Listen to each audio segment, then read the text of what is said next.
Where are we here? Did I take the paper out? It's right in front of me. Yes, I took my paper out.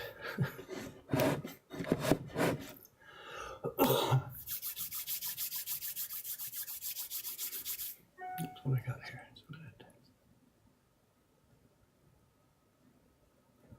The camera set. Hi.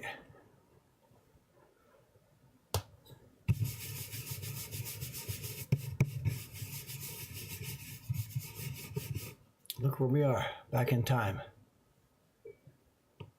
This isn't real. This is just a replay of a stream from November 2017 or something. I'm just dubbing off for a new voice for an old stream. Right?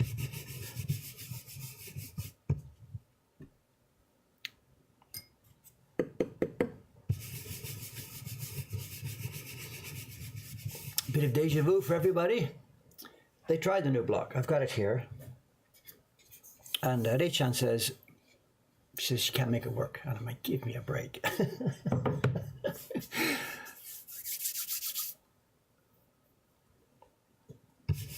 This is the old block first.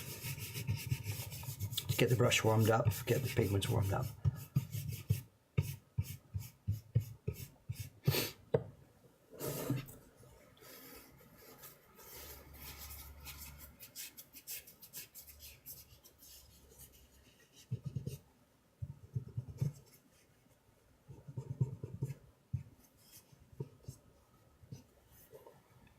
I don't know about the paper. She's left me this small stack of paper here. She says it's ready to print. I don't know. It looks a bit hard to me, but let's see. Let's give it a shot.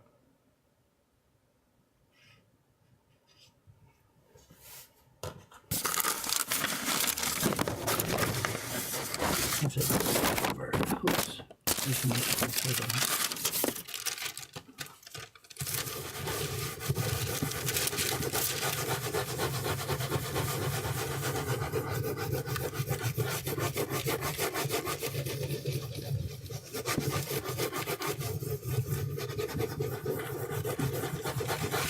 Haven't printed this in ages. Don't remember where all the areas are.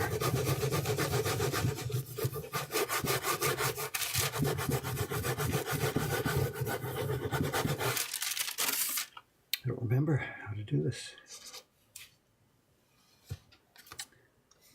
Yes, she said some of the sheets in the batch have sizing that's really weak on one edge, and she's right.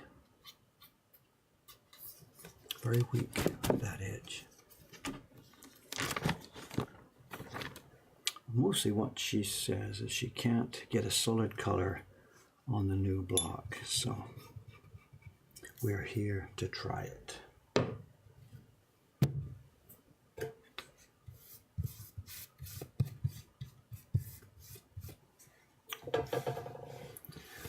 More owls, yes, more owls, more owls, more owls. See the sizing? So, see the hair pull up? The sizing was okay to here, but that last little strip was weak.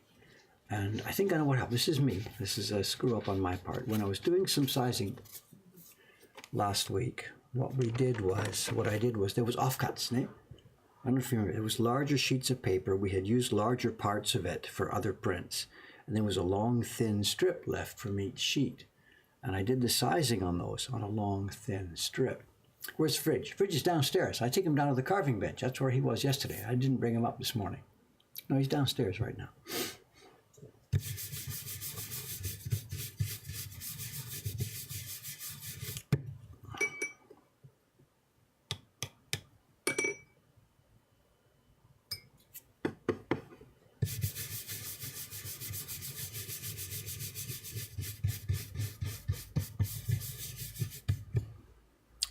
All this paper is not bad, because if it is, there's not going to be much sense to going ahead and doing this.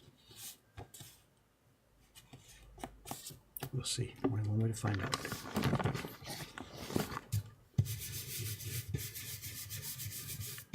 Anyway, what we're going to do to test this block is we're going to print it twice, lightly, rather than once, heavily. And I don't think there's going to be any problem here.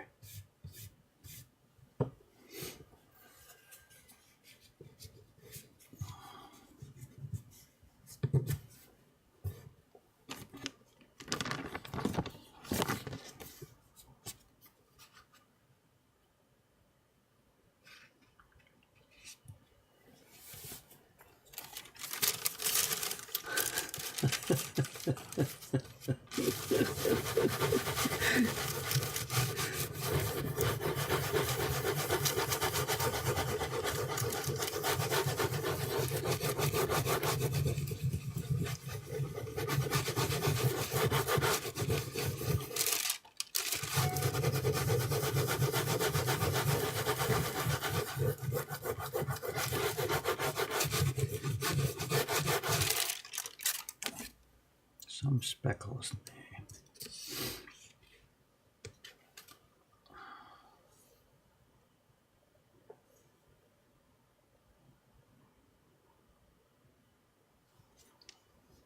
Okay, this is what she was complaining about. Some areas on the wood here at the bottom. See it? There's a speckled pattern in a couple of areas under the tail. Get mine. One here, one under the tail.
We're okay on this, it's a different color here.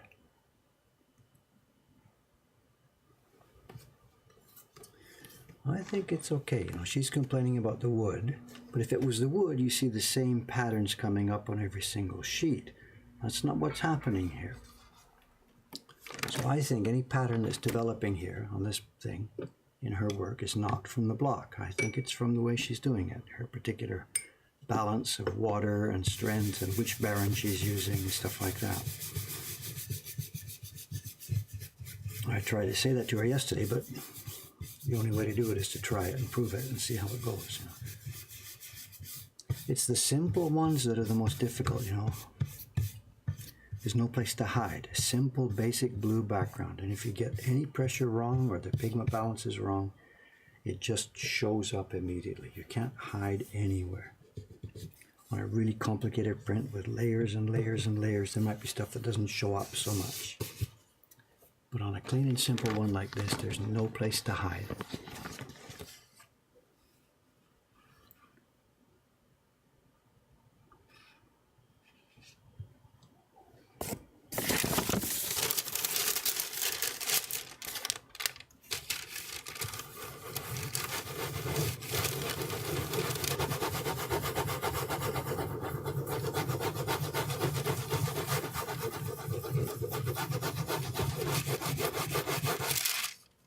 Yeah, look at this. This is dosa again, sizing.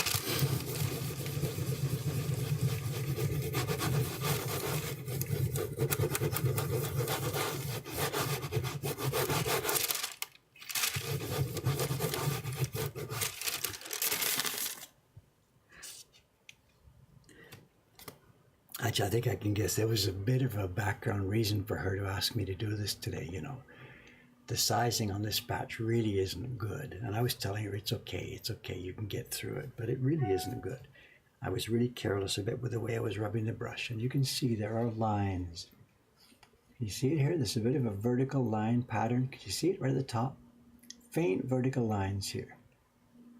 This was a sizing batch. I was too busy talking to you guys. I wasn't paying attention.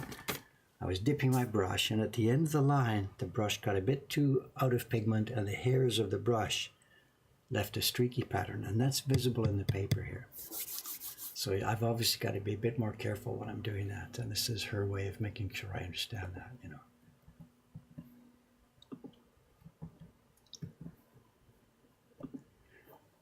Oh, shoe lady, two things. One, we're upstairs. It's chilly, the door's closed, and it's also Saturday. I don't think, does she work Saturdays? I don't really remember. I don't know.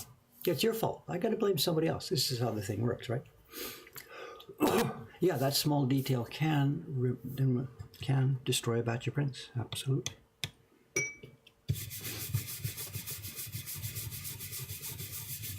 You know, no matter how good you get at these things, bit by bit you slip. You know, I'm so good at this, it's okay. You know, and you get a bit careless, you chat while you're doing it, you throw it around. Oh, it's okay, I can do this.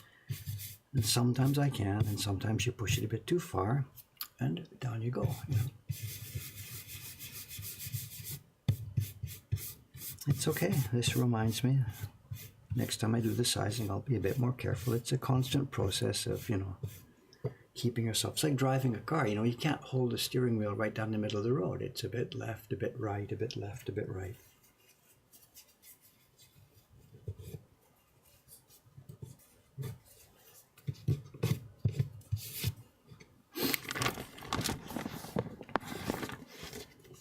Anyway, we're going to do this. She's given me 17 sheets of paper just as a tester. I don't know why 17, but I suspect she was going to make 30 prints and spoiled some and left the rest for me. I don't know. No, we can't resize that. It's impossible. And once there's something in the paper that's uneven, you're dead. You can't possibly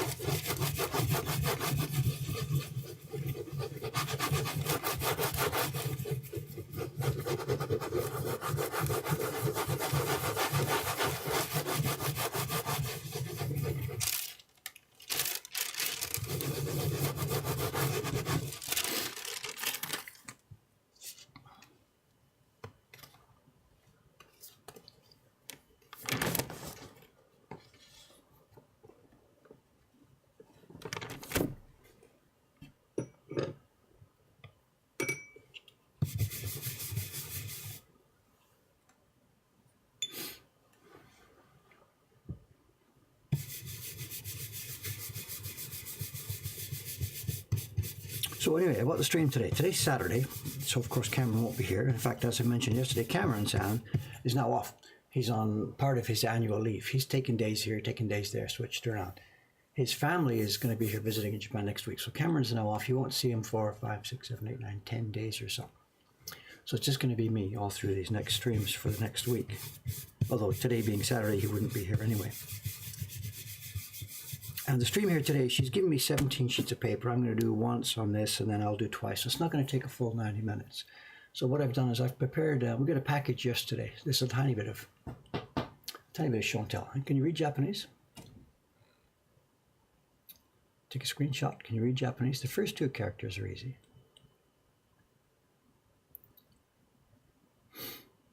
We'll take a look at that during the break, and then we'll come back and do the second half. What I'm going to do is I'm going to print this lightly twice.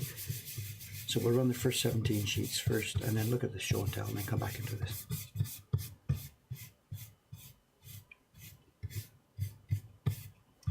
I'm not going to do the whole print here. Bei-chan's going to come back herself. She's going to print the leaves and the owl itself and stuff like that.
so I show you the screw ups. It makes you admire me more.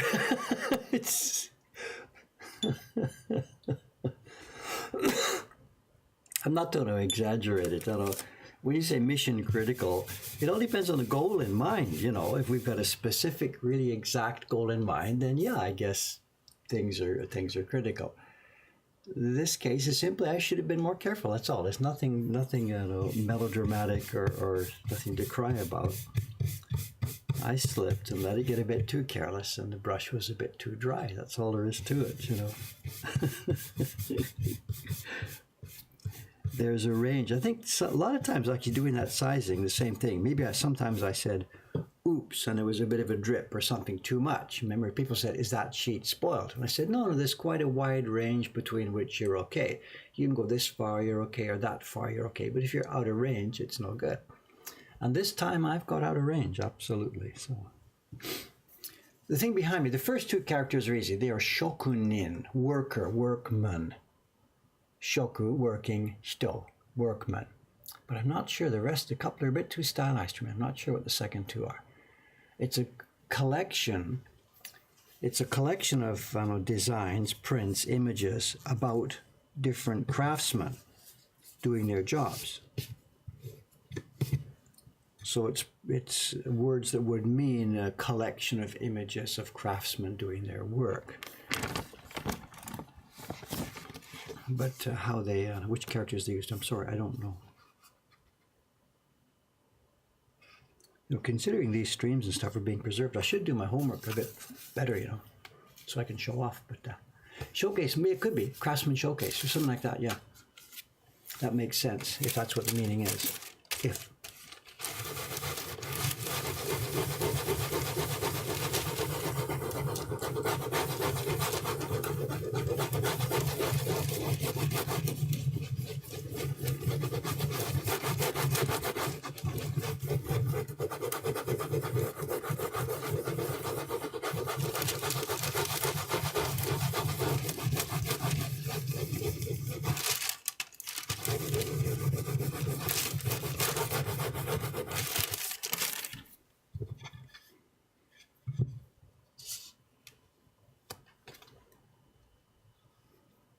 I think we're getting past this, you know. I think we'll be able to make this nice.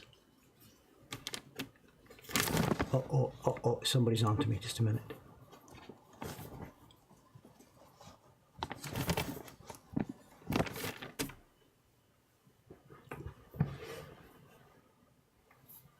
Where am I here?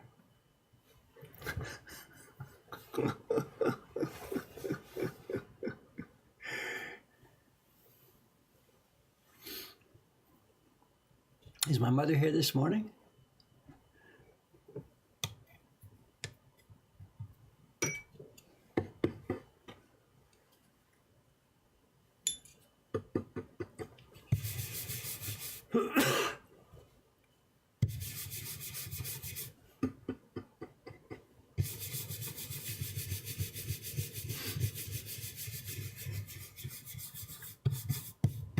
You know, I got to get some new clothes.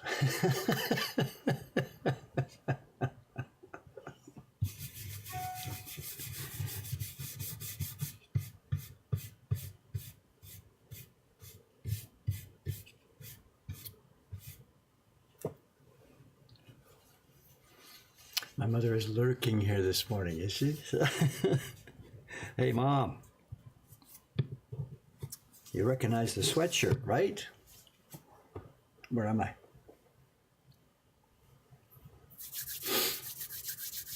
Yes, she's here. So good morning, good morning.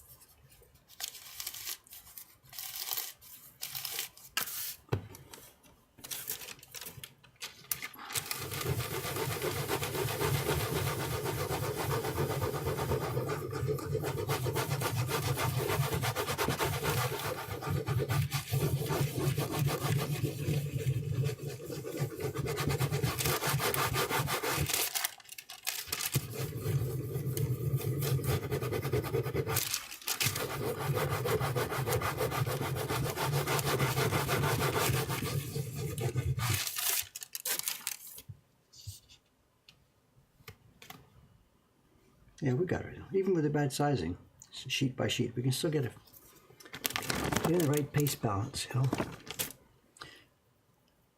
The thing about the paper and stuff, if you got wood grain or problem in the paper, the best way to bring them out is to keep the pigment thin and use lots of pressure. And then that shows you the wood grain lines, or it shows you the lines inside the paper.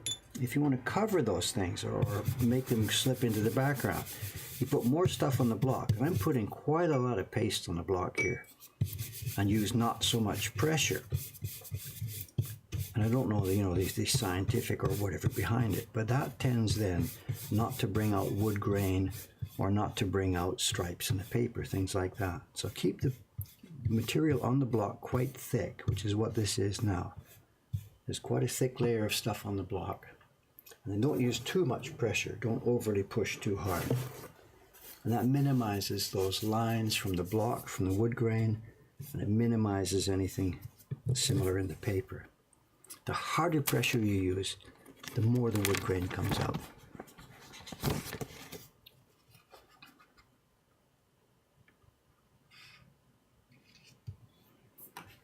And also by doing what we're doing today, by doing it lightly twice to give the raw proper blue we want, that also helps hide defects. Because a little defect that's in one place will be different in another place when you're doing it as a second impression.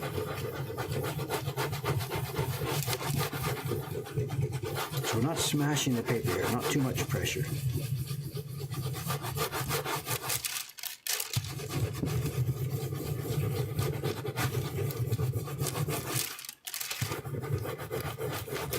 So I think maybe this Beichan was just simply putting a bit too much hard work into it, a bit too much pressure. Yeah, we're totally okay here now.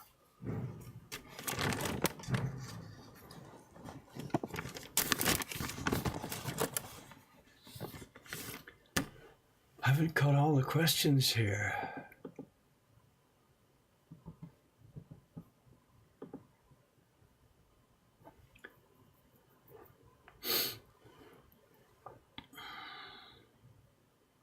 Now, copy paper, we used, well, just before you came online here, I just used a piece of copy paper just to see if I've got the right tint. You can't print on it. The pigment doesn't go inside it. It doesn't work for actual real prints. Some people are using some sort of watercolor paper. I know Matt Brown, my friend slash acquaintance, Matt Brown over in New Hampshire, he doesn't use Japanese washi. He uses their Western printmaking paper. So now one word that comes to mind, there's Arches, is that one of the names? ARCHES, or Reeves, RIVES, BFK or something. He uses those sorts of papers for his printmaking. And he swears by them. He thinks they get great results for his type of work. He's using generally not sharp, clear lines. He's using lots of model colors, mountains, sea, clouds, that kind of stuff. And he finds the paper wonderful, and he's been using it for decades. If you Google him up, Matt Brown woodblock or something, whatever, he's in New Hampshire. He's got a huge gallery of work. He's been at this for decades. Got a wonderful gallery of work. It's not Japanese in appearance, and it's a blend of Japanese and Western styles. He's using watercolor pigments, rubbing with the Baron, brushing them out the same way as we do. But his imagery is not, it's not kimonos and Japanese imagery. His imagery is taken from his community, from his mountains and his area right around him. Very interesting work. He's been making a living at this for decades. Yeah, there's the link, is it? Thank you. Ulu Press. It's something to do with a native name nearby his area, I guess. I don't know.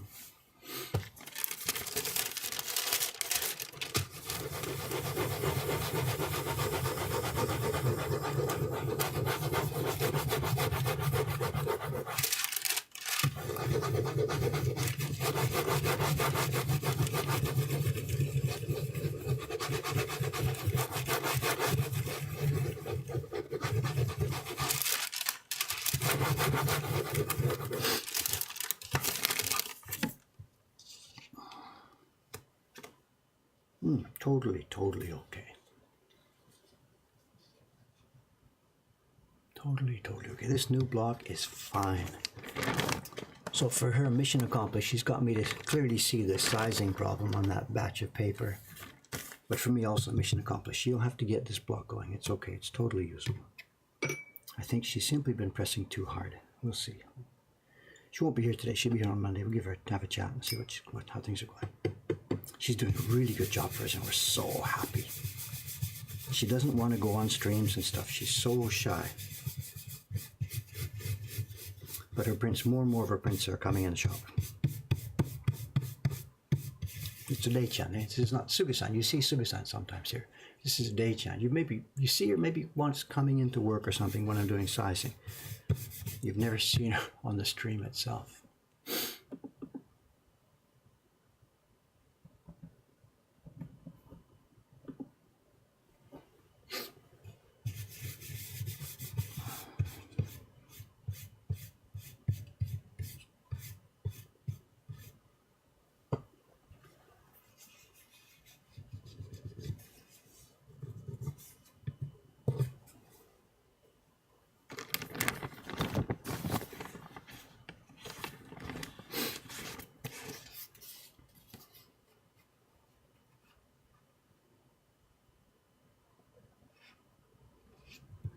Yeah, Matt Brown, he's got some beautiful stuff to show. Beautiful, beautiful work.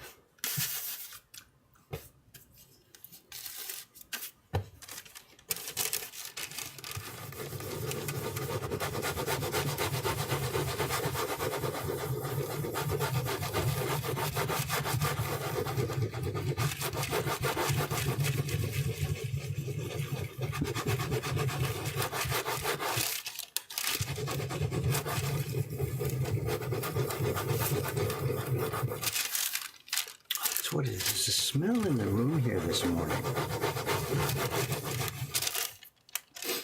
There's a bit of a strange smell here to us. We're trying to figure out what it is. It's from the next bench, Ishikawa-san's bench.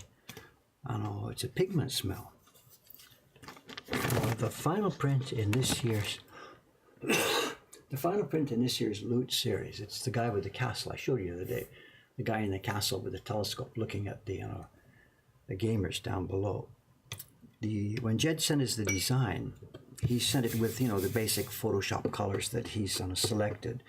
And he doesn't have specific knowledge of the kind of pigment mixes that we have here, the kind of raw pigments we have available. And sometimes, every now and then, he'll pick a tone or a color. He's just working from a Photoshop color wheel. He doesn't work from pigments themselves.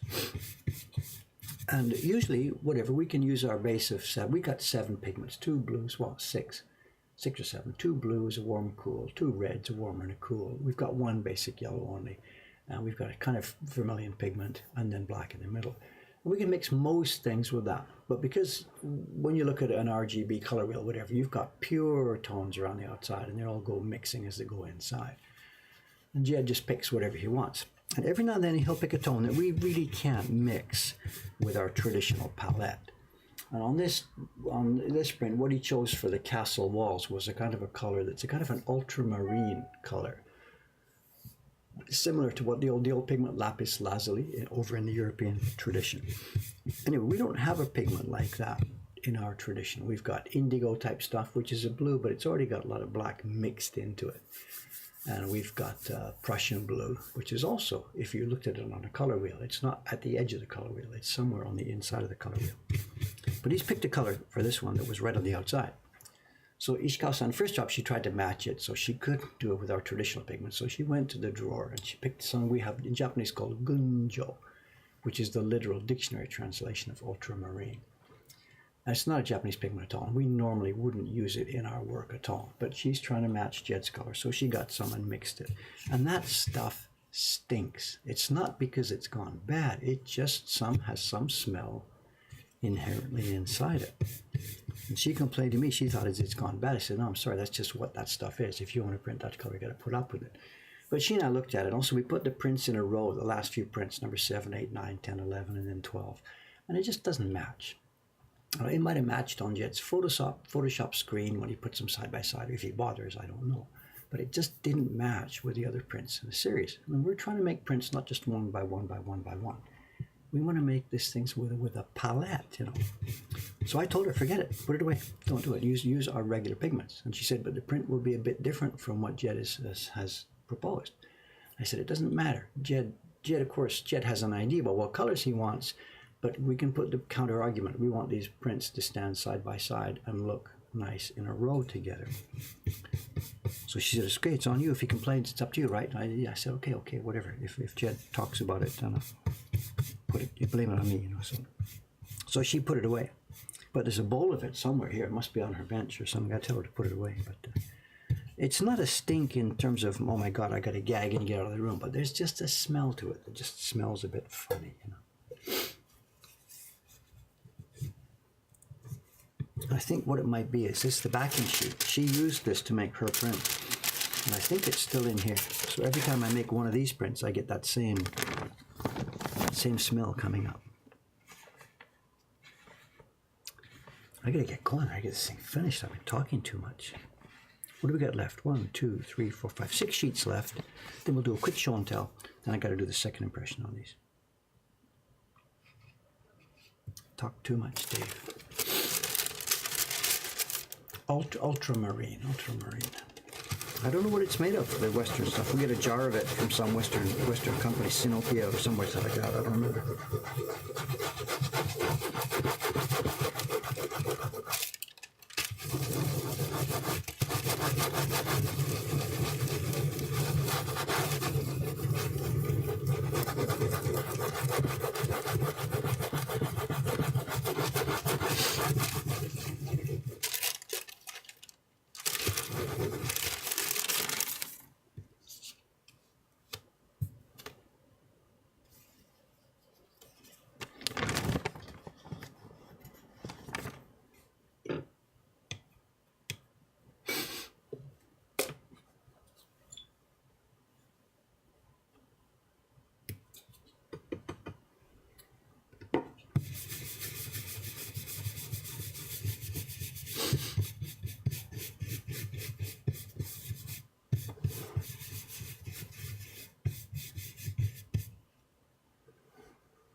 I mentioned before, to minimize those stripes and streaks, you've got to put lots of stuff on the block. So there's a fair amount of paste on here.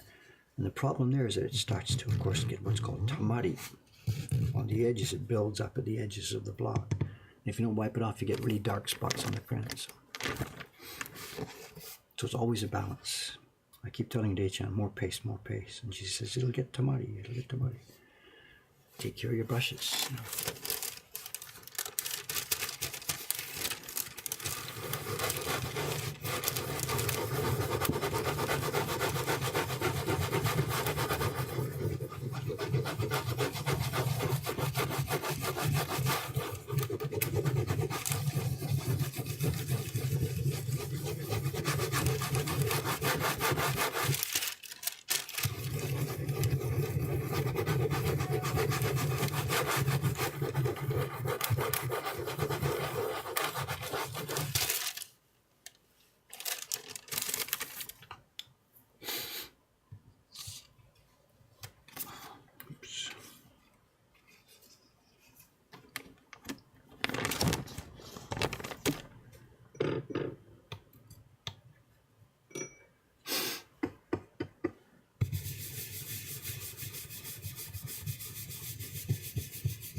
I'm liking this new block, It has no inherent defects. It's got smooth, clean grain. Nothing you have to watch out for. The last one, it had that hard spot.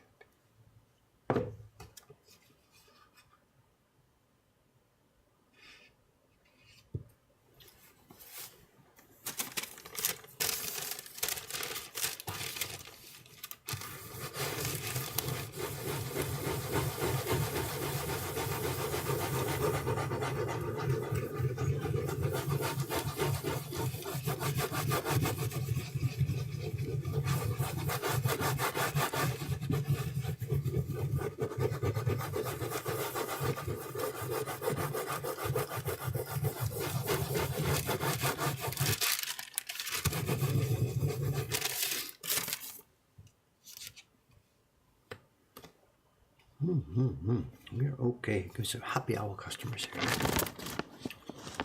It's still a wonderful bestseller for us, this year as well. It's made our gift season work a bit easier this year, Last year it was just owls top to bottom. Everybody ordered owls. Some people ordered tons of owls. This year, the orders on the gift page are a real mix. Lots of people are ordering the new one, the Kingfisher, but it's not the giant home run that it was last year. And this has actually helped us because orders overall are about the same or up a little. But instead of being one print and one print only, the orders are spread around a mix of different prints. And that's really helping us because it's much easier to keep control and to keep the stock up. Yesterday, Sugi-san just did another batch, start to finish, bang, of the Kingfisher print. Dei-chan was working on the owls. So with the orders being spread around among different designs, it's much easier for us to keep on top of this thing. So it's really helping this year. The fact that it's not, I can't say the fact that it's not as successful as last year, but having a mix really, really helps instead of just having one design dominate everything. That was crazy last year. You saw me day after day after day after day after day trying to keep on top of it.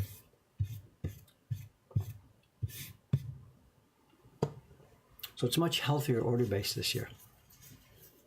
Burned out. I don't think we get burned out. Did you see me get burned out last year? I made like 400 of those things. So I don't think I got burned out. We have fun doing this, 3 sheets left, then it's a bit of show and tell time.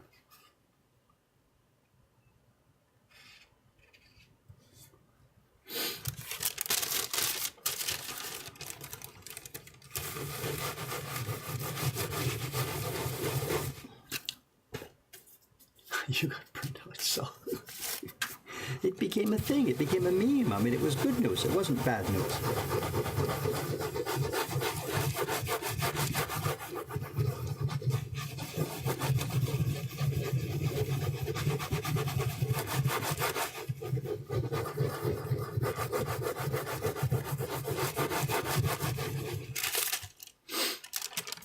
I still got the owl socks waiting in reserve for when it gets chilly in a couple of months.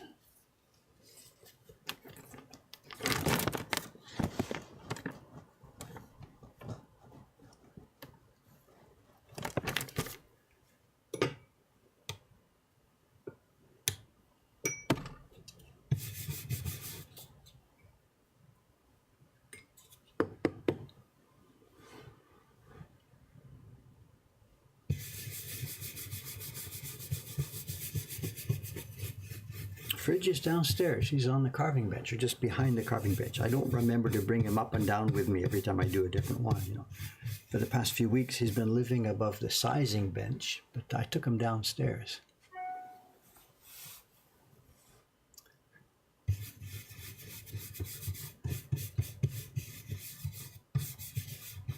Speaking about stuffed animals, my mother's here, and when my daughter was visiting here a few weeks ago, conversation went back and forth about the teddy bear. We showed the old teddy bear on the stream. My mother had the teddy bear that I had when I was a child.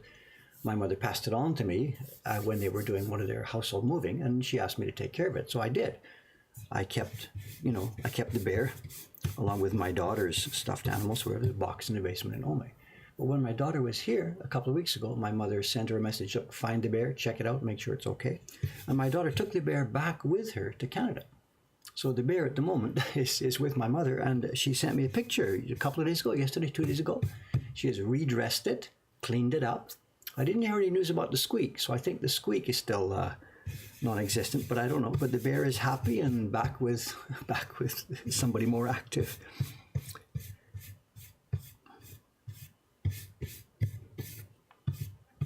I suppose in due course it'll come back to me again, but at the moment the bear is happy in Vancouver with my mother. So.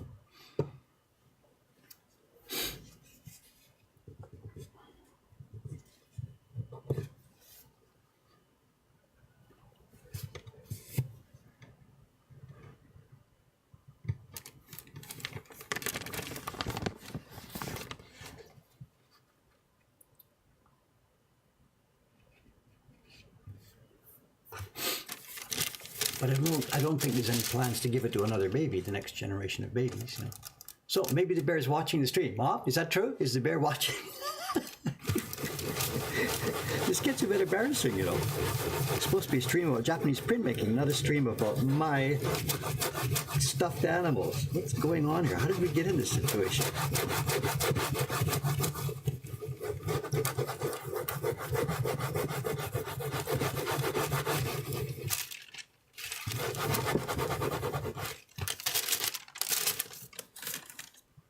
Yes, I'll be visiting the bear in February, yes.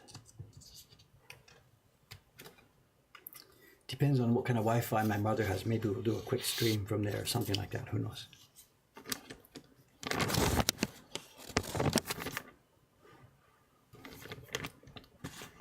Oh, she's here. She does not growl anymore.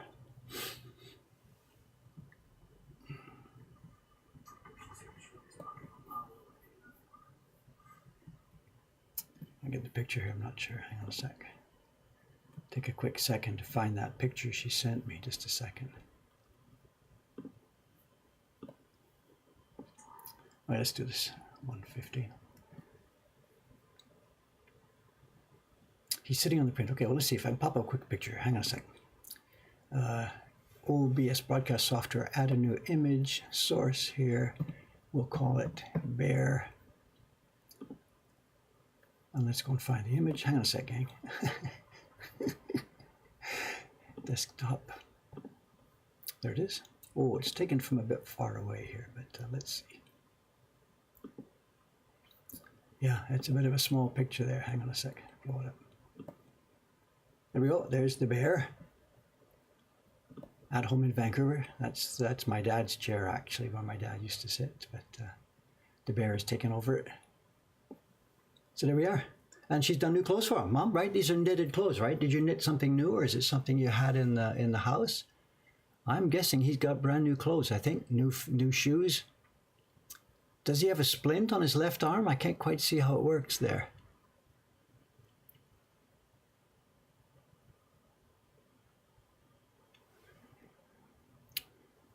The best dressed bear in town, can I? Am I done the paper batch? There's one sheet left, and I let the block dry just with one sheet to go. Idiot that I am.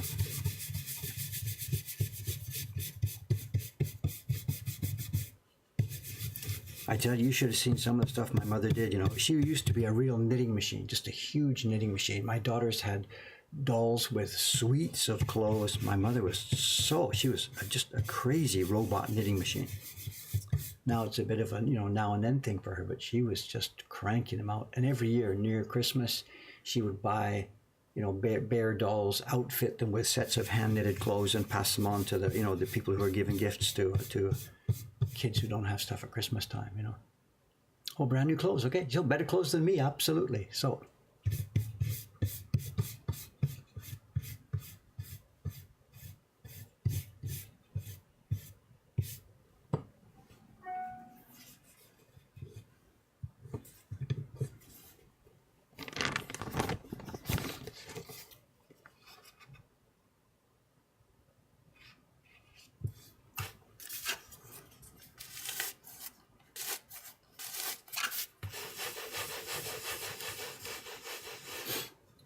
Oops.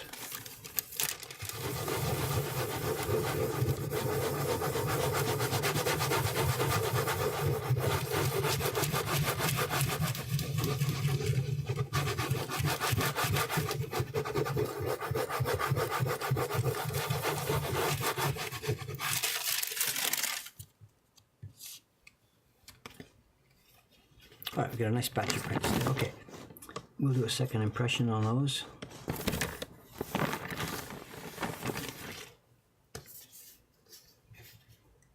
But before I do, let's have a quick little show and tell. What time is it?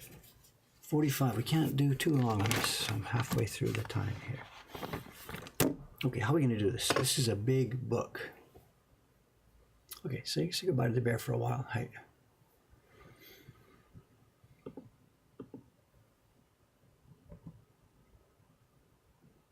Okay, quick show and tell. How to do this? Oh no, this is a big, heavy book. Okay, get the stuff out of the way. Well, this came yesterday. It arrived. It's the usual thing. It's we get our stuff from two sources really. we have an associate friend of ours, Ueda-san. He's a member of the Used Book Dealer Association. He has a license. He pays the yearly fees to go in there and all that stuff. And every now and then, he gives me a call. He's in the meetings. You know, they have meetings. They throw stuff on the tables. Guys look at it and bid on it. I don't have a license to get in there, but he does. But every now and then, he'll phone me. He'll say, Dave, there's this thing here. He'll say, I don't want it. I can't possibly deal with this, but it might be something up your alley. And when he phoned the other day about this one, I said, I gave him my price, what I would be willing to pay for it. And he says, that's no problem, no problem, no problem. He says, nobody else wants this thing.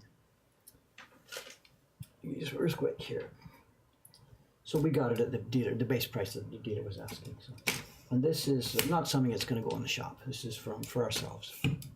So I'm not teasing you about something to buy. I'm not trying to sell anything here. Just showing you something we got that will become part of our collection. I think that zoomed out as far as it's going to go here. Hang on a second. I'm trying to find a good angle here. And again, I can't read the characters. I'm sorry. The top two are Shokunin. I don't know. It's got show. I just don't know. I'm sorry. I shouldn't blather about it because I don't know. And it's gone through a bit of this and a bit of that. And what we've got is, this is a bit unusual in that we've seen this before. People would buy prints or get them in the Meiji era or Taisho era, and they would stick them in albums themselves. You know, that's that album we saw last week, which I had broken up.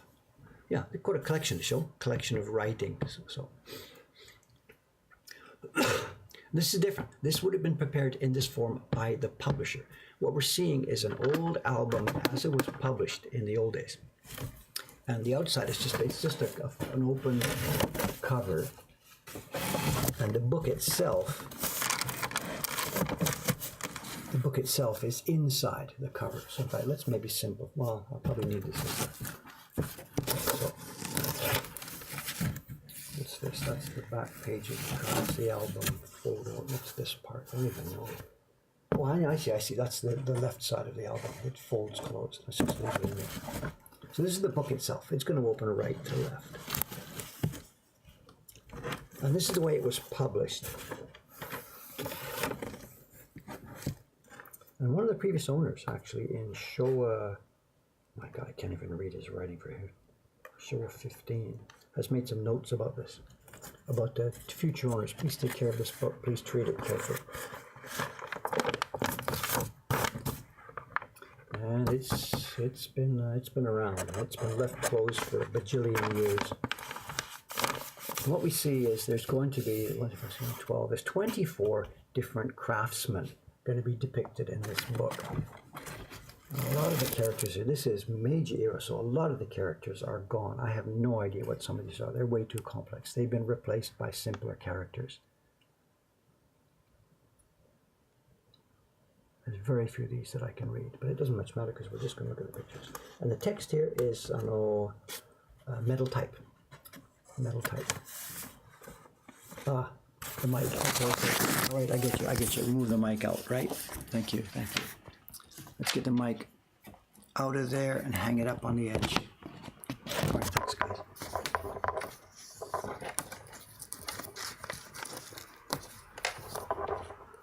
Is that better? Yeah, Conter is right. It's a combination of Sho and Sara, but I don't know the combination name. So. And it's talking about what this is. And the pictures you're about to see, there are reproductions in woodblock of a painting, a scroll that was painted back in, Kan-e 17. Kan-e 17.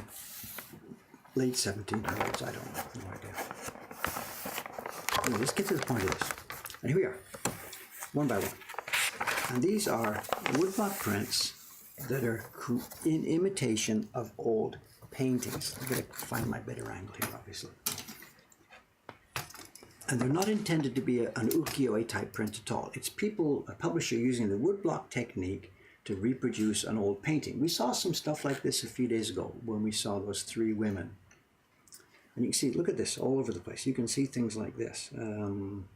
they've reproduced mistakes on these things. We'll see in a few places. The old scroll had a hole in it.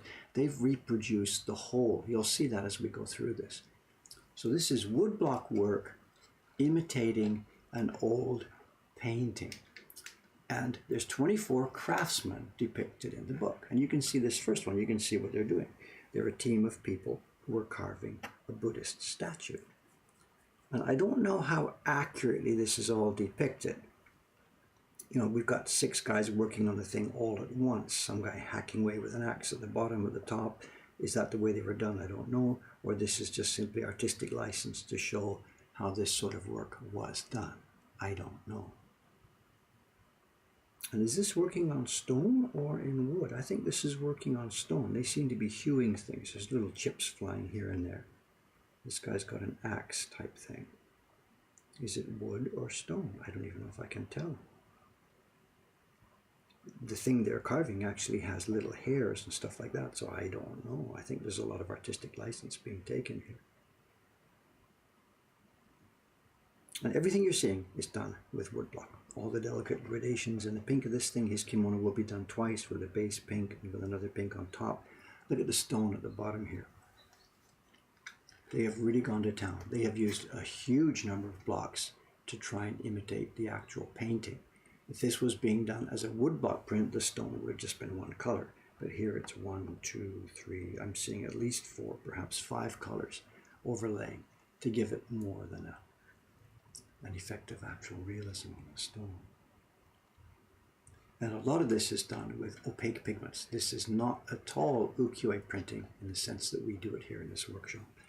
On these pine trees, there's a green base, then there's white, light green needles. Those are done on top with opaque pigments.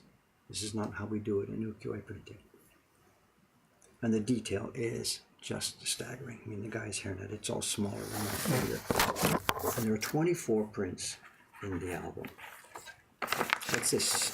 Oh, I could have read that. You know, I should have been more careful. This is kasa. Kasa sheet. Kasa shopping. I should be a bit more careful. And here we go. Look at this. Here's what they've done. See the thing at the outside here? This is not a wormhole in this print. They have carved imitations of wormholes in the original scroll. Here's one at the top. Look, let's zoom up there. See what they've done? See this big thing? That's not a cloud.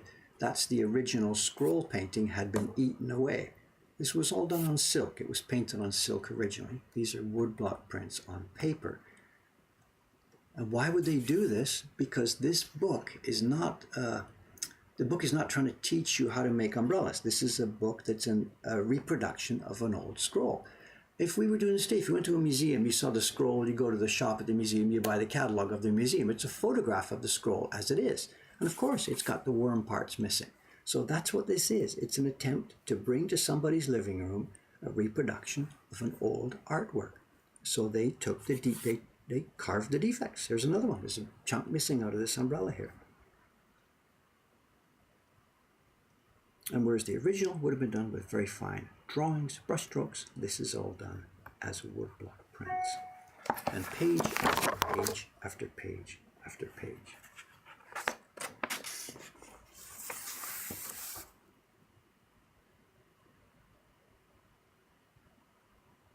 What is this one? I don't know. We had something similar a while back. There was a tiger skin hanging on the wall and people were making something out of it. But what they're making, I don't know. Is that the thing that sumo referees use when they go in the middle of the ring to hold up the paddle? I'm just wildly guessing. I don't know. It's clearly...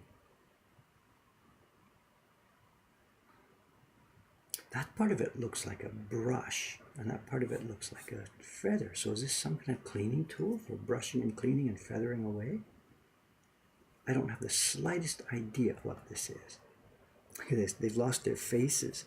That's interesting. Would the original scroll have been damaged just where the faces are? No idea.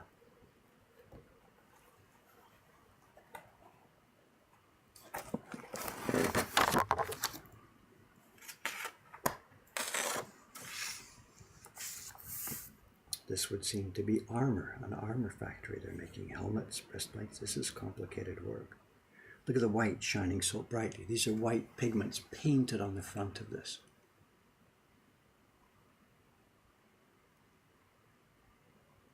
What you asking? Check the previous page for the characters. Yes, there's something metal. We've got the Kane. The left-hand side of this character has the character for Kin, Kane, metal. So metal something, craftsman, and yeah, I guess that makes sense. And this guy, look at that. That's an interesting thing happening here. If we go back a couple of pages ago, we had people doing work in an old, a little hut or something in the country or whatever. Here we are, they're making umbrellas just in a rough little hut. We've now moved into something that looks absolutely like a temple. This is a major construction. These guys are much higher level workers making armor. They're dealing with samurai. This stuff's going to be hugely expensive. This is in town. This is a level up.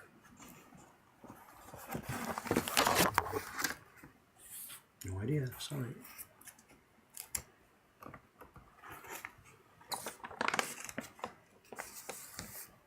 A book binder, a guy binding books and scroll mounting.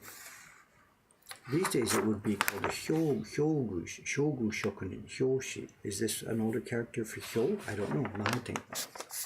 No idea. We zoom in a bit.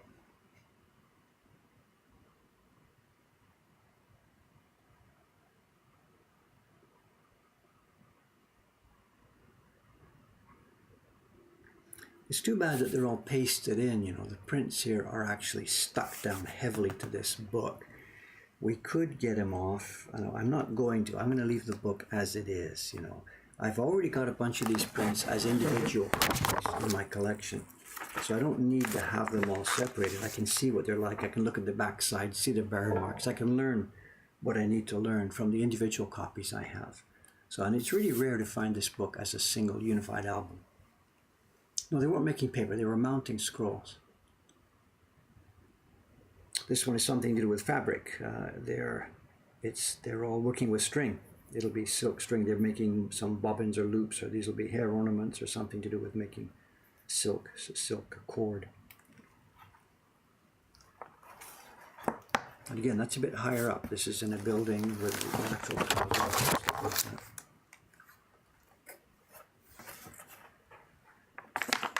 Oh, we get this one, katazome. So we can see this in many cultures. Where's some? Here we are. Okay, hanging on the wall. These are stencils. They look brown. What they are, they're on thick washi paper, and they have patterns cut out of them with holes. And this is a bit of an adaptation. The guy's got fabric laid along the table. You put the stencil on the back. You rub through, and it makes the pattern. You do it once, twice, 3, 4, 5, 6, 7. As you go down the line, your single stencil is repeated again and again and again and again and again to make a roll of fabric. And then, of course, you can see up top, fabrics are drying, hung up. Down at the bottom here, the same thing. Somebody's got a roll of fabric laid out here, ready for work.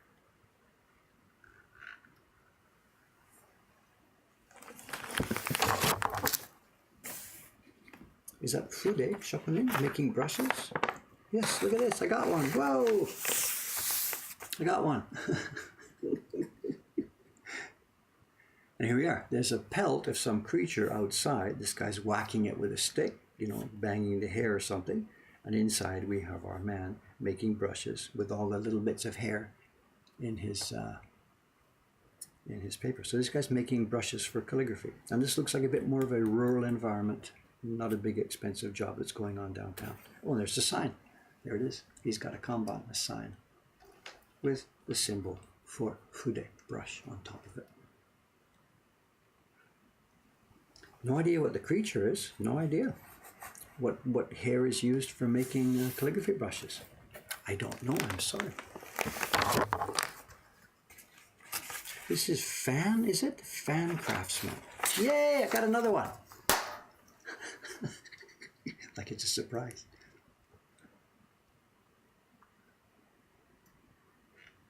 Here we are. Look at this stack of fans. This will be related to woodblock work, and I'm curious. We're seeing a painter here. I thought we might have seen woodblock people working here. My guess is no. The people making fans, they will, send out for work to have the fans printed, and then they come back and they're actually making the actual physical fans themselves. No idea. There's so many secrets here. You know, I mean, what's this guy doing? He has got a sheaf of the fan paper.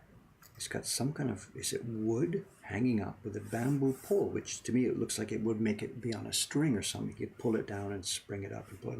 Oh, he's banging. I got it. This is acting as a hammer. He's got a stack of paper here, and he is hammering it. Bang, bang, bang, bang. Instead of holding a hammer in his hand, this thing is on a spring and bounces up and down, up and down, up and down. At some point of the stage, there must be a need for pounding this paper.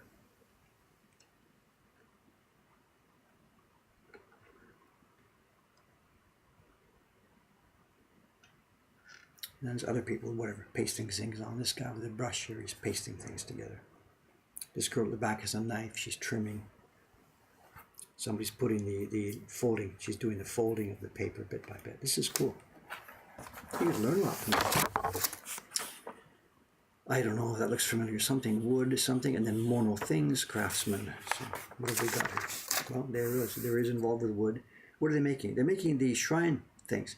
These are part of the decorative things that go towards shrine offerings. Everybody has a little shrine in their house. Well, this could be more generic, because this looks like, just teacups and things. These things look like the stands used when you're making gift offerings to a shrine. So I don't know. He's got his little hat on. I think this is making the things just simply for use in a shrine. This must be the raw material coming to him, the wood, right? It's all tied up. It's come to him from a wood supplier. Thin slabs of wood all laid down. He's planing. This is an old plane. This is before the era of block planes. He's got a knife which he is using to plane the surface of the wood. I think somebody asked in passing here, who's the artist of here? When was this thing created? I don't know the name of the person who originally wrote the scroll. There's no artist for the prints here. It was an original scroll painter, and it was back in, I believe, the 1700s, but I'm not sure. Can't get this one either. Actually, we got to get going. I can't sit here and do this all day. We just maybe one or two more. Let's go. This 20. We're not even halfway through the album yet. Sharpener, sword sharpener. Here we go. This is a job that's still being done today. I'm in the wrong place here. Let's do this. I'm sorry. Sword sharpeners with their bucket of water and their stones. Zoom out to see a bit more. Sorry about that. Zooming in, zooming out, zooming in, zooming out. And these up on the second floor, this is a bit more of an expensive building here. We've got boxes with swords in, and the pool of water they use, and many, many different stones. And here we go. You can see this done today. You can go to YouTube and see this kind of thing. Somebody's delivering a new one. Here's a samurai with some swords. I think we better leave it like that, guys. Sorry. I do have to do some work here. Sorry. Anyway, we've got the album. It'll be in our collection. We're not going to sell it. It's not for the shop. I'm not trying to sell it to anybody here today. We're going to keep it. It went up. Wade-san told me, my friend who bought this at the dealer auction, said that he put in the bid for what I said I would offer for this. And he said at the end of the day, when the bids are being counted, it turned out we got it for his bid. Nobody else wanted it. So I could actually have bid a lot less. It didn't matter. I bid $100, 10,000 yen, and nobody else wanted it. So it came to us for $100, 24 prints. I'll try and fold it up more carefully later, but for now, just get it out of the way.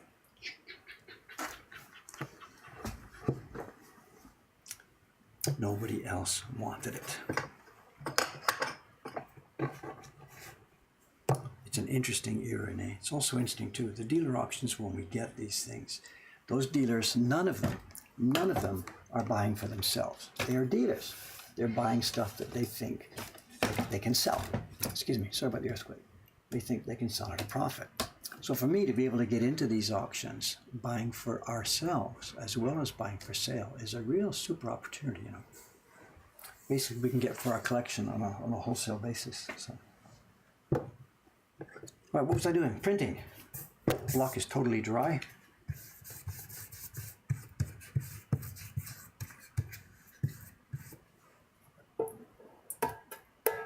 I should, when I show you these things, I should wait a day or something, do a bit of research in the background so I could learn more about what I'm actually showing you. I'm sorry, it's a bit careless to do this,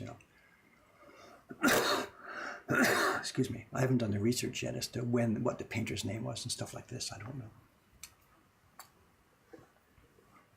So I should be a bit more thoughtful.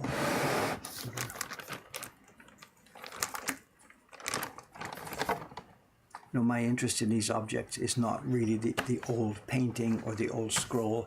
My interest in these things is the woodblock technique, the technology, how they're made, you know.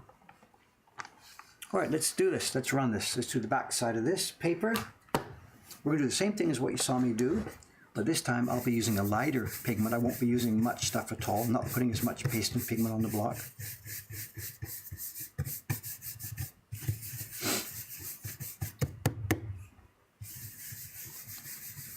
And I don't have a 10 o'clock party today. The boys are going to handle it. There's a 10 o'clock session that Kawai-san's going to run. Yeah, raw show and tells. Nay, so, but it, you know, when I think about it, this is going online. People are going to be preserving this, and I sit here looking like a geek. I don't know what this is. I don't know what this is. Can't read that. Can't read that. What's the point of what I'm doing here? You know, I'm some dumb guy who's found a little thing in a box and is showing you, hey, what's this, man? You know, I should take a bit more trouble to learn what it is, you know. Also, too, it's a bit unfair to myself because the things that have come in here in the last few days have all been things that I'm not an expert on. You know, sometimes we get a book of prints and I really know a lot about it, and that's fair enough. But some of these are a bit outside my field, so whatever.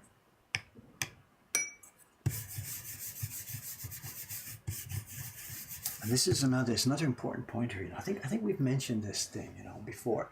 We have this idea that, you know, we see these old original Utamaro prints or Hiroshige prints or an early copy of the Great Wave, whatever. They sell on Sotheby's for tens and tens of thousands of dollars. We think, oh my God, if only I'd been in Japan 50 years ago or just after the post-war period when Japan was all broke and stuff was being thrown away. It was really easy to scoop it up. Or back in the Meiji time, you could get all those beautiful old prints for next to nothing because Japan was literally throwing them away. We think, if only I had lived then. But I guess when you think about it, the same thing is happening now. There's all this stuff like this old album right now. It's just being tossed out. Meiji era prints, for the most part here, are not respected, not honored, because there was so much junk. And in the middle of them, there were really a bunch of things that were nicely made. But there was so much junk. So Japanese people are not interested. And for the most part, Western people don't know about this stuff yet. So here we are. We're in that situation where I am, in a sense, I'm living in the past. I'm the guy who's time traveling in an era where we can pick up some of this stuff really cheaply.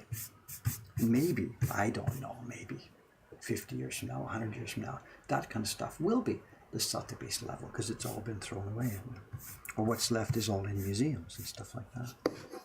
So I shouldn't complain because I didn't have a chance to buy original Utamaros. I can get prints that actually, as we've seen in the last few days, I can get prints that are just as beautiful for next to nothing.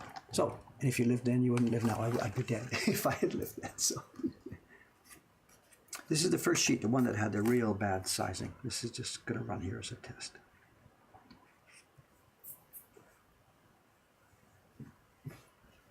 The Utamaro prints, yeah, we got a peek at the other day. It wasn't the other day, it was yesterday, wasn't it? Was it yesterday? That album is nice. There's, I know,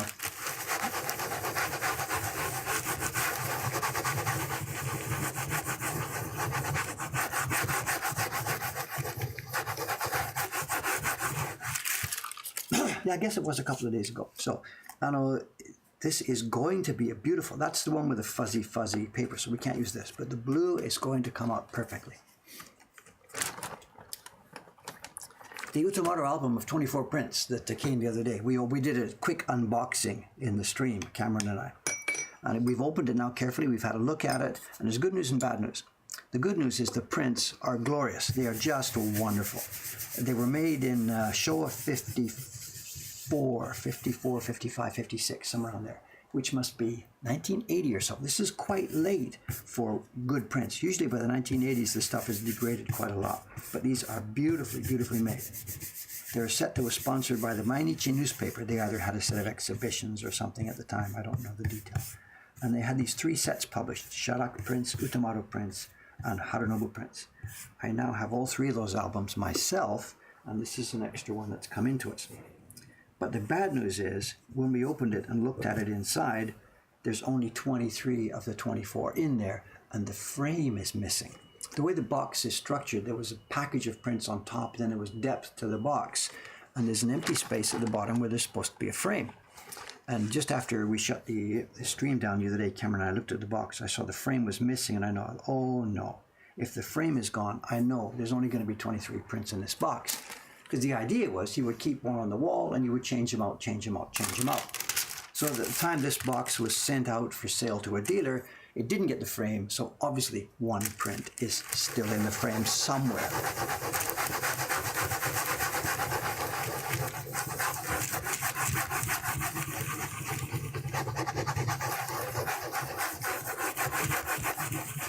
So what we now have is a broken set. There's only 23. Yeah, we're fine with this. Look at this. So I'm not sure what to do. Usually when we get broken sets of this stuff, nobody wants to buy broken sets. And maybe also on top of this, there's 3 or 4 that have spots or foxing or mold or something. So we just break them up. We throw away the packaging. We put them in the shop one by one by one. But this one, I don't know. It's such a cool set. The prints are so beautiful. I don't know what to do. We could hang on to it here, put it in the storeroom, and wait till we find a missing print somewhere. I don't know what to do. Or just sell it out as it is for somebody who wants a beautiful set of reproductions of Utamaro prints. I don't know. Because they're very well done, beautifully, beautifully done.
So as far as finding the missing print goes, the interesting thing about this is that over the years, many different publishers have made reproductions of the same originals. The famous Utamaro designs that are in that set, they've been reproduced, not just in that one series from the Mainichi newspaper. Adachi has done them, Takamisawa, Yujudo, all the publishers have done the same designs. So actually we have, or can easily get, the same print design, but just from a different set. So we can put together something that might be useful for somebody. Just replace the missing one with another print from a different publisher of the same design. So there's different ways around it, I guess.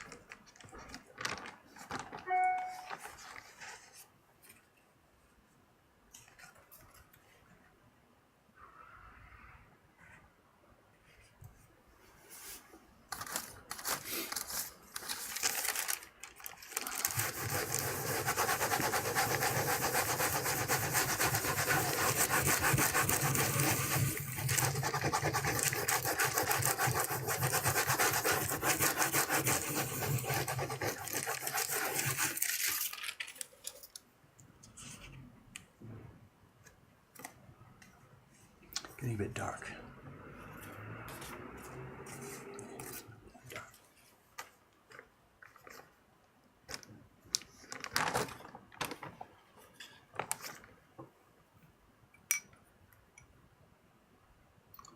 How did it go with the kids yesterday? You mean the first print party? We went back to Momotaro. These were little kids. These were grade school kids. So we didn't try and do the microwave. No way. It was too difficult. We had 1 hour, 5 people, and they were little kids. Grade 5, grade 6. So there's no way we did the microwave. We just went back with Momotaro. They had fun. No problem. Got them up with their aprons, got their teacher in line, took some pictures, got going. They made very nice prints. They had good fun. They were at school tour from Yamagata Prefecture. They were coming down to see Sensoji Temple and see the area. and one of the teachers knew about us, so they booked in for us. And this group got lucky. It's a whole school class, maybe 30 kids in a typical Japanese elementary school. And they split into different groups doing different activities. So we just got one group, 5 kids. So there must have been maybe 5 other groups altogether, 5 or 6 other groups. And from my point of view, these are the kids who got lucky. Whatever. I don't know what the other kids did. What else is near here? There's a drum workshop where you can bang old drums. There's an indigo dyeing workshop. You make a handkerchief out of indigo. There's a plastic food place where you go and make your own plastic food. There's a cooking class. That wouldn't be done in 1 hour though. I don't know what the other kids did.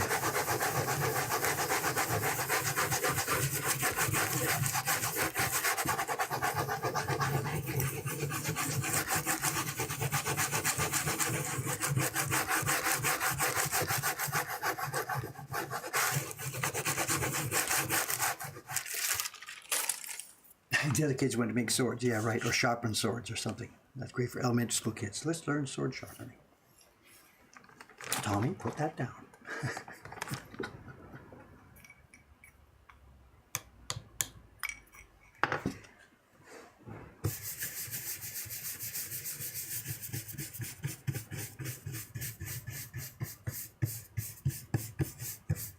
The microwave, you know, it's going so well in the print parties. And I regret that I delayed so much, and I delayed so much. You know, it wasn't that I was scared of it. It was difficult to set up. You know, when we first did our testing, it was so difficult to do. But we took the dive on it. I mean, we jumped in and got it going.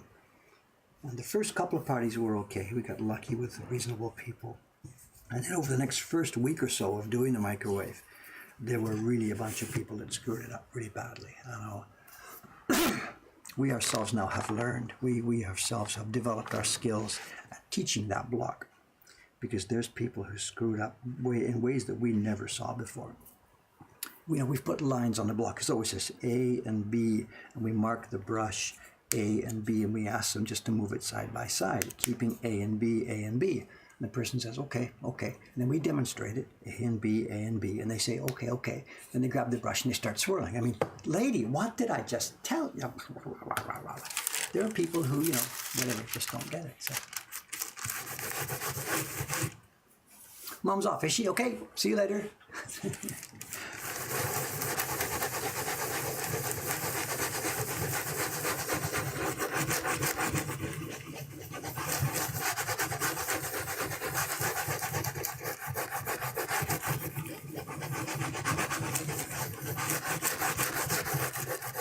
Oh, it's Friday night in Vancouver, that's right. Friday night. My mother and my sister going out for a drink or 2 or 3 together. Paint the town red.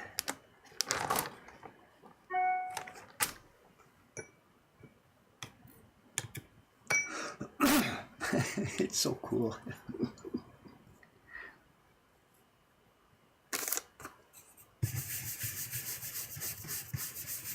My mother's going to be there. She'll be sitting in the local, the lounge of the local bar, whatever, with my sister, And, whatever, in the bar there's all kinds of people chatting and going on. And how many people in a bar could have imagined that lady sitting over there drinking her glass of wine was on a Twitch stream a few minutes ago?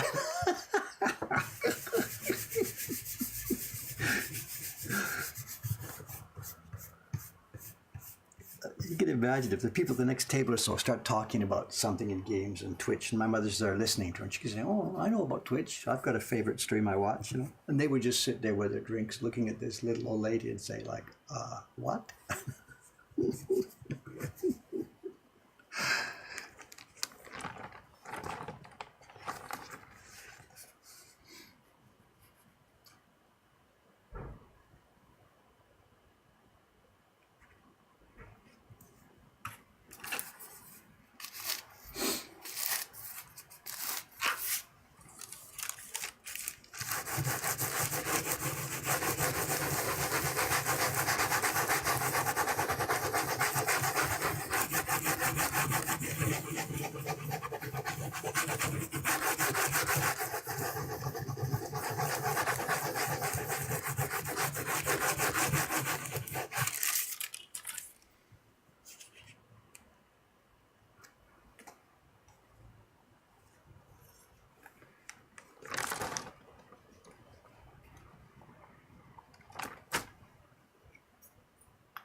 No, my Canadian drinks, I know nothing about that really. You know, for me now, excuse me, on the trips that I do make back to Canada, when I go back there in February, the interesting thing for me is compared to Japan here and compared to when I used to live in Vancouver, the whole craft beer thing is different. Remember, it's been 30 years since I've lived there.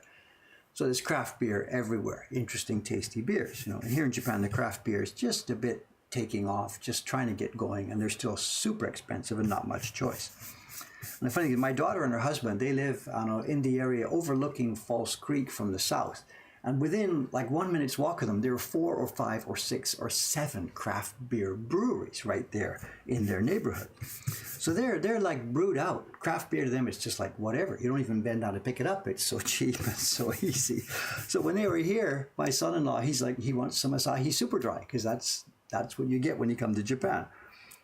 And I'm so bored with that, I can't even bear to look the cat in the face, you know. So for me, when I go and visit them in February, it's going to be, you know, a chance to taste some of these craft beers. But for him, right there in the middle of it, the problem, he says, I go out to a place for a drink on Friday night, get a nice little craft beer or something, whatever. Then we go out there the next Friday night, and he wants to have it again. No, too late. It's already changed. Something new, something new, something new, some different dealer. He said there's no consistency. There's nothing has become a standard because it's all over the map everywhere. You know, you can't have your favorite beer because it just doesn't stay. It just doesn't hang around. Somebody else replaces it with something else. You know.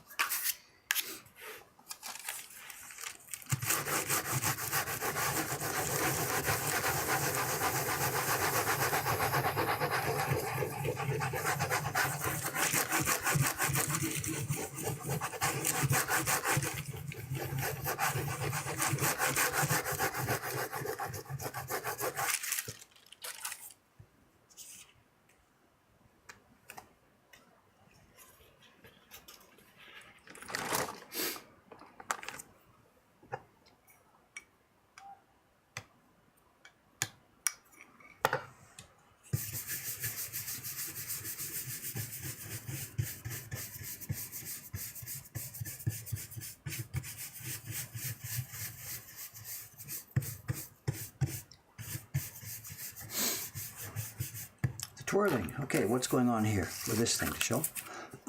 There's the bamboo skin covers it, and inside, I don't have an open one to show you, but anyway, inside there's a braided cord, and it's got bumps, bump, bump, bump, bump, bump, bump, bump, bump, bump, bump, bump. A coil full of bumps. It's the bumps that do the printing action. And if we don't turn it like this, then the bumps stay in the same place on the skin as a rough. So you get little holes, 1, 2, 3, 4, all in a row, where the bumps wear through the skin at the same point. In fact, this is actually happening here. They've already put a piece of tape on it because it's been wearing through the skin. So somebody used this, Dei-chan used this, and my guess is that she didn't twirl it often enough. Every time you use it, every 3 or 4 or 5 times you use it, twirl it, so the bumps go to another new random place. And of course, eventually it wears out. But if you don't twirl it, it wears out much, much, much, much, much, much quicker.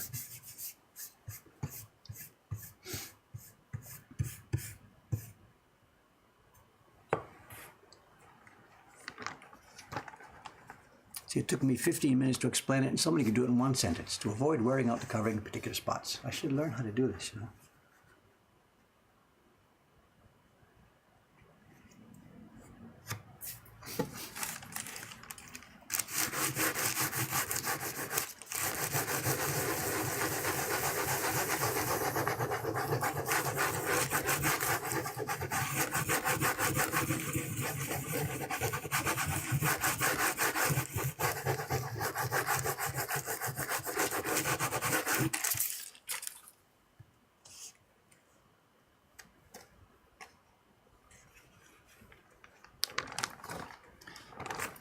How fast do they wear it? I can't give you a number.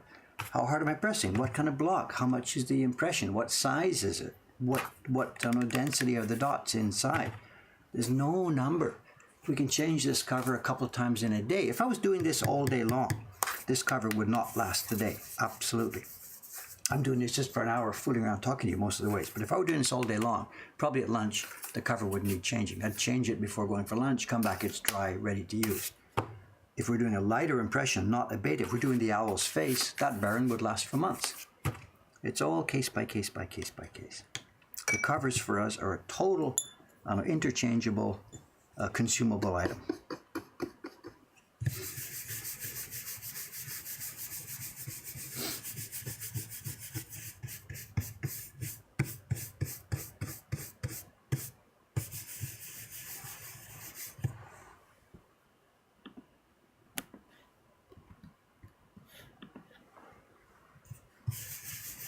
The microwave, I'm sure it was on this stream. I didn't think of that myself. I think somebody here, I don't have any idea who it was. Somebody here dubbed it, I think. I'm sure it wasn't my idea.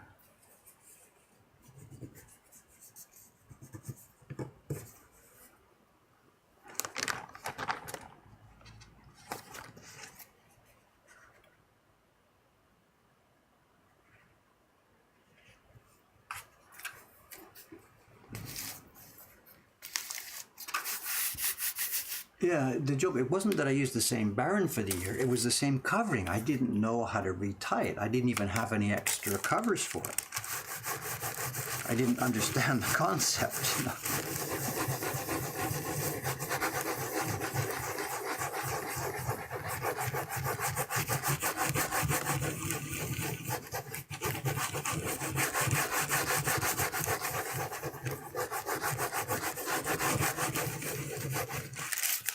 It's not like I had any information about this, you know. This is really nice. These are coming up so nice. We have a nice woodblock now, you know. No more owl problems on the background from here on in. Beautiful, smooth, deep blue. Dei-chan will come in and she'll put the owl on top of that.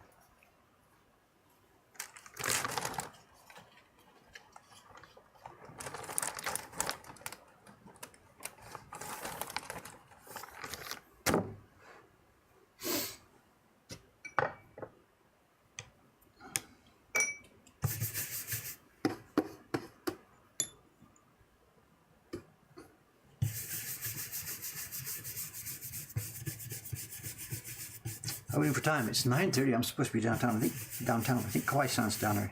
He's taking care of things. What do we got left? 5 or 6 sheets.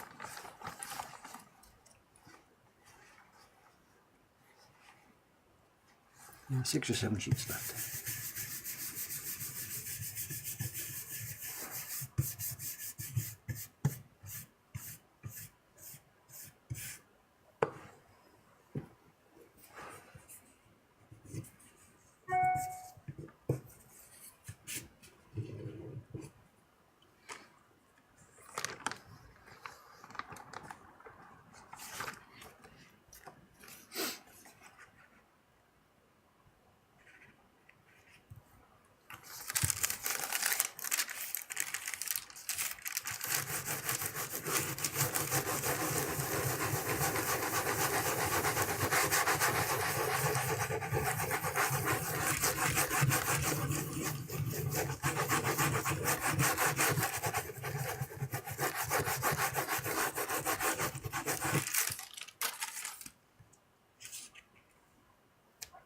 Yeah, it's cool, isn't it? The depth of the color in the print and how little we put on the actual paper itself. It's really a surprise to people who do this for the first time, you know.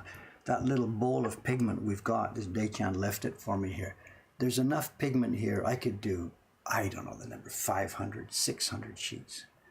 It just doesn't need much. If we want deep, rich, thick body tone, then yes, you've got to put much more onto the wood. But when we're doing a tint like this, most of what you're seeing is paper color. Now you can see it, right? Look at the difference in color between what's in there. It looks like a green, deep green. And on our paper, we've got this faint thing like this, because what you're seeing mostly is paper color. There's just a thin tint going on here. But that's enough for most usages. Now my bill for pigments is not a problem. My bill for paper is something else. You saw it yesterday, 2 or 3 days ago, the bill for $6,000 for that one box of paper that came in. But my bill for pigments is next to nothing.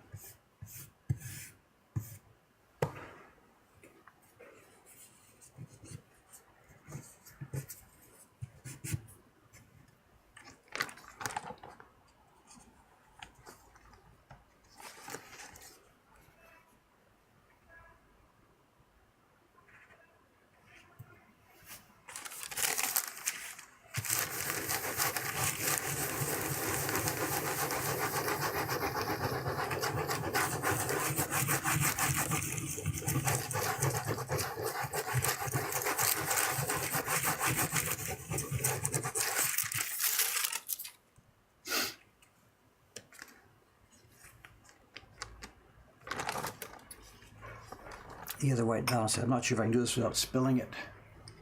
Can we get it here without spilling it? I'm not sure. You can see it's more blue, right? The other one, you can see more green. Is that a better image? That looks more, I think, like, I'll put it side by side here. We match, right? It's one of our basic colors, the one we call Shimbashi blue, with a tiny bit of gray mixed in. And we've got a total different color balance. This camera's not right. This one here is much more accurate to what I'm seeing in real life here. Although actually, honestly speaking, it's a little bit in between. The bowl looks a bit more green than I see there, and the bowl looks a lot more blue than I'm seeing here. So I'm sorry, the real color is in between the two that you're seeing.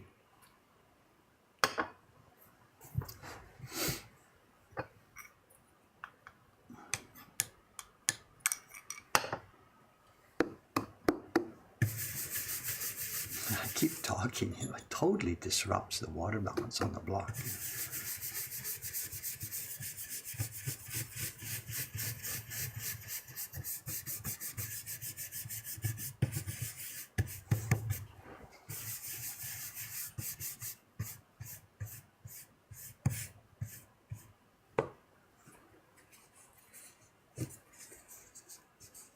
So all you're seeing here is brown, right? Look at that. You don't see any blue or green there, but there it is.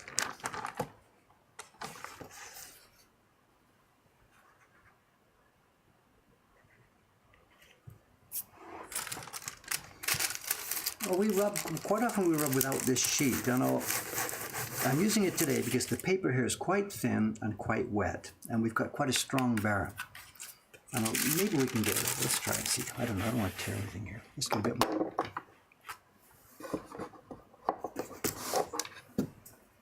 We don't always use this sheet.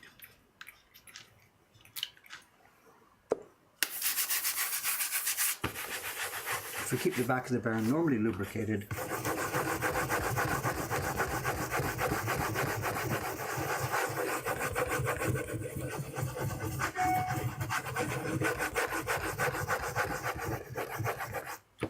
we're okay. No problem.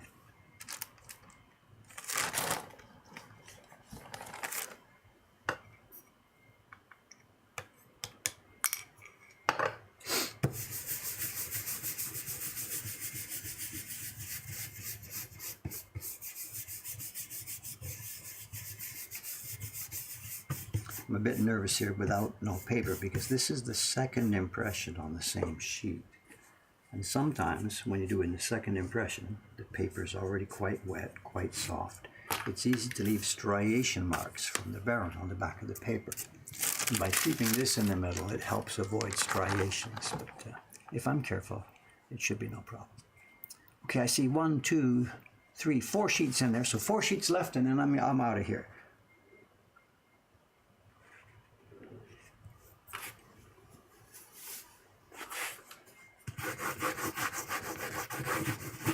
I'm nervous about striations here. Let's go.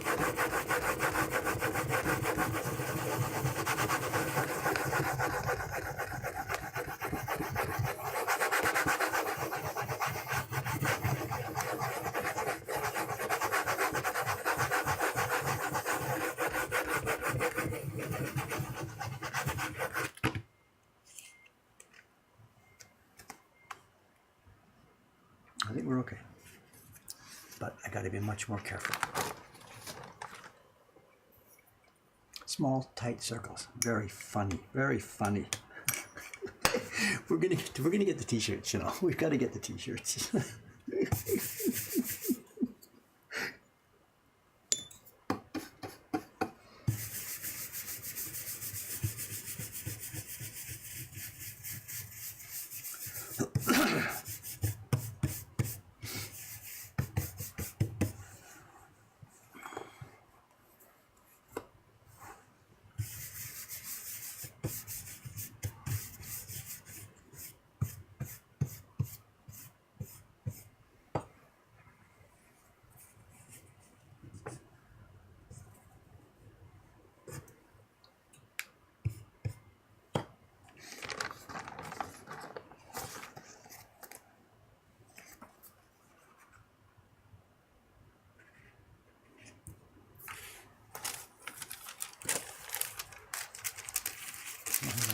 habits, habits, habits. Reach for the paper, habits.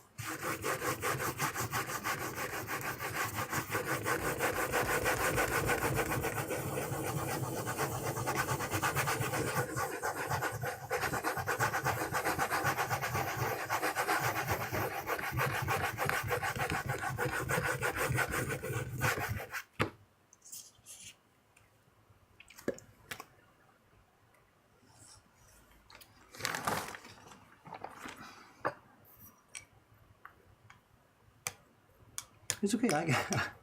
I think I can handle this. I'm all right. Don't worry. So,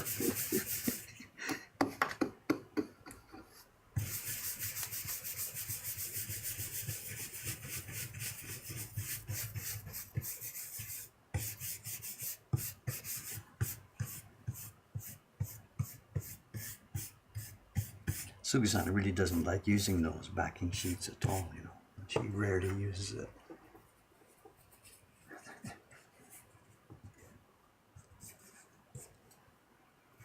And some workshops, probably the Adachi workshop, they probably don't even have it.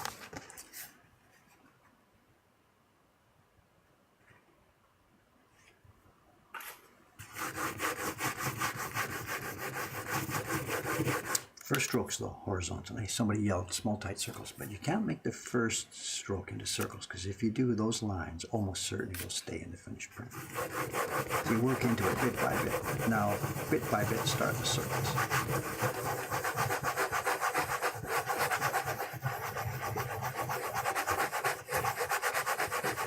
But it's left, right, complete mix. Enough of a mix so that every bit of the paper in that random twirling and mixing, every bit gets covered and touched. You end up with a smooth tone.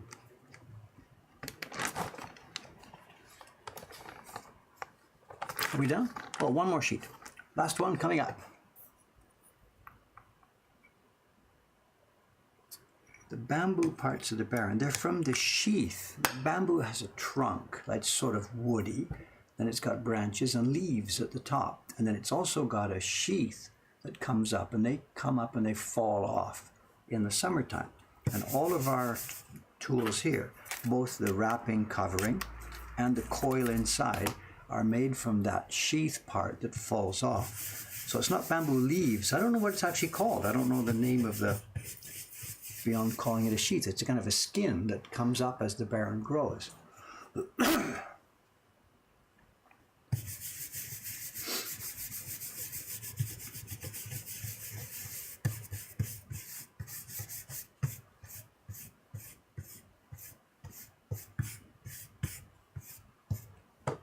Okay, last impression of the day here, of the morning. Then I got to get downstairs into the shop. I got to put my bookkeeping hat on. Cameron's gone now for 10 days. So I've got to see what orders came in overnight, get them punched into the system and sent through to our Ome. Ah, it's Saturday. Ome won't be there, so it doesn't matter.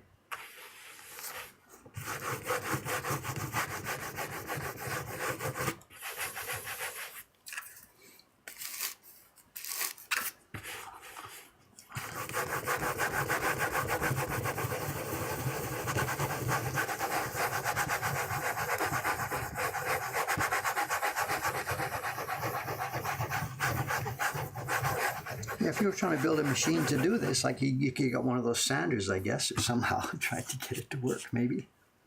Build a printing machine, go for it. Right, today's work is done. I've learned a couple of things. I've learned that the block is fine, totally okay. Rei-chan can just go with it. She'll just have to learn how to use it. I've also learned that I was careless with the sizing last time, and she was right. I was blaming her. It's okay, just get over it, you can do it. But no, the sizing was not as well done as it should have been. So I learned that. I've got to have to be more careful next time. So here we are. We've learned a few things. And she can come in on Monday morning with a base tone on the owls and ready to go for printing the rest of it. And so next batch of owls will be up and running soon. That's it for me here today. What's going to be happening? It's Saturday morning in Japan here now. Sunday morning, one of two things will be happening. I will either be back downstairs at my bench carving away on the first print in next year's subscription series, or I will be in the back room here doing another batch of sizing because we're totally out of Heroes prints.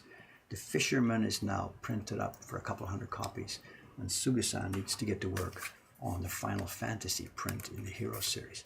So I may be doing sizing tomorrow morning. We'll see how it goes. Not quite sure. Anyway, that's it for me. Over and out. Thanks so much for watching, guys. A bit of a deja vu stream today, taking us back a year for something I was doing lots last December. Catch you tomorrow. Thanks again.